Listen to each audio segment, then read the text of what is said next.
네, 오는 25일 금요일부터 전문가용 신속항원 검사에서 양성 판정이 나온 60세 이상은 일반 관리군으로 분류돼 이른바 셀프 관리를 하게 됩니다. 이런 가운데 식약처는 미국 머크사의 먹는 치료제 라게브리오에 대해 오늘 긴급 사용 승인을 내렸습니다. 코로나 상황 임종윤 기자와 알아봅니다. 지금은 60세 이상 확진자와 면역 저하자가 집중 관리 대상군에 속해 있지 않습니까? 그렇습니다. 이제 그게 앞서 잠깐 말씀하신 대로 이제 25일 금요일부터는 이제 보통 우리가 이제 재택 치료자 같은데 일반적으로 하는 것처럼 일반 셀프 관리를 이제 하게 된다 이렇게 얘기가 좀 되는 건데요. 네. 정확하게 대상은 동네 병의원에서 전문가용 신속항원 검사를 통해서 확진 판정을 받은 사람들입니다. 그리고 24일까지 확진자는 소급 적용되지 않는다는 점도 오늘 이제 정부가 밝힌 내용인데요. 네.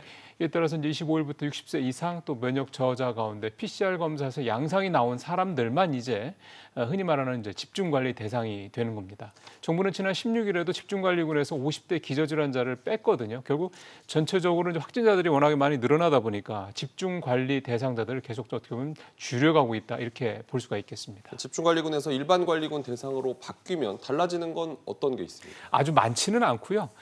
가장 큰 변화라고 할 수 있는 거는 주기적인 모니터링 대상에서 제외된다라고 이제 보시면 되겠습니다. 네. 사실 그동안에는 60세 이상과 면역 저하자는 집중관리군 대상으로 분류돼 있다 보니까 의료진에게 하루 2번씩 전화로 건강 모니터링을 받아왔거든요. 그러니까 이게 없어지니까 사실상 이제 셀프 관리를 하게 된다 이렇게 이제 이해를 하시면 되는 겁니다. 네. 근데 사실 여기서 이제 우려스러울 만한 대목도 물론 있습니다. 사망자 가운데 현재 90% 이상이 60대 이상 고령층에서 나오고 있거든요. 그러니까 만약 이렇게 고령자분들 같은 경우 아무리 경증이나 이렇다 하더라도 응급 상황이 발생할 수도 있는데 이럴 경우는 어떻게 대비할 것이냐 이 부분에 대한 부분도 정부가 대책을 서둘러 내놔야 될 것 같습니다. 그렇군요.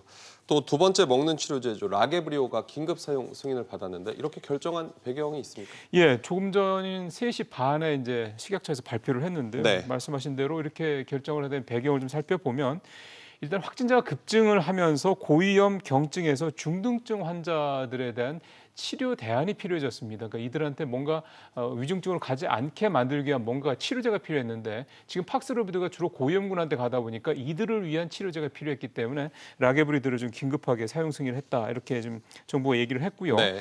또 물론 라게브리오가 지난해 11월에 이제 긴급 사용 승인 신청을 받은 이후에 여러 가지 조사를 좀 해봤는데 안정성과 효과성에서 별 문제가 없었다. 또 전문가들도 이 부분에서 동의했다. 그래서 이제 라게브리오를 긴급 사용 승인을 신청을 한 것이다라고 식약처가 설명을 했습니다. 네. 좀 전에 또 나온 거로는 이제 정부가 라게브리오 2만 명분을 우선 도입을 해서 오는 26일부터 현장에 공급하겠다라는 내용도 밝혔습니다.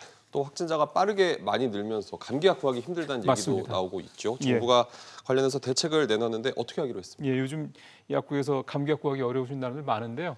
두 가지 대안을 내놨습니다. 일단 그 해열 진통제라든가 감기약 등 이런 일부 제품의 부족 현상이 계속되는 부분에 대해서 해당 제품들을 생산하는 제약회사들에게 생산을 적극 독려하겠다 이렇게 얘기를 했고요. 그다음에 이제 국내에서 생산이 이제 정상화되는 시간이 좀 걸릴 수 있는 부분도 있어서 필요할 경우에는 국내에 허가된 품목과 동일한 효능을 가진 외국 의약품을 긴급 도입하는 방안도 함께 이를테면 이제 투트랙으로 추진하기로 했다. 이렇게 오늘 정부가 대책을 내놨습니다. 알겠습니다. 임 기자 잘 들었습니다.